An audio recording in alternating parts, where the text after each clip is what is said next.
నేను మాదక ద్రవ్యాల అక్రమ రవాణా మరియు దుర్వినియోగంపై జరుగుతున్న పోరాటంలో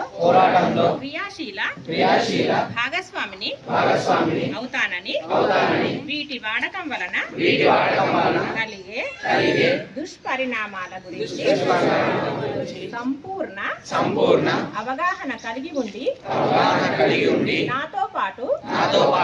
ఏ ఒక్కరు డ్రగ్స్ బారిన పడకుండా కృషి చేస్తానని డ్రగ్స్ అమ్మకం కొనుగోలు చేసే వ్యక్తుల సమాచారాన్ని పోలీసుకు తెలియజేస్తానని డ్రగ్స్ రహిత జీవన శైలిని అనుసరిస్తానని డ్రగ్స్ రహిత సమాజమే లక్ష్యంగా సాగుతున్న తెలంగాణ ప్రభుత్వ సంకల్పంలో భాగస్వామిని అవుతానని ప్రతిజ్ఞ చేస్తున్నాను.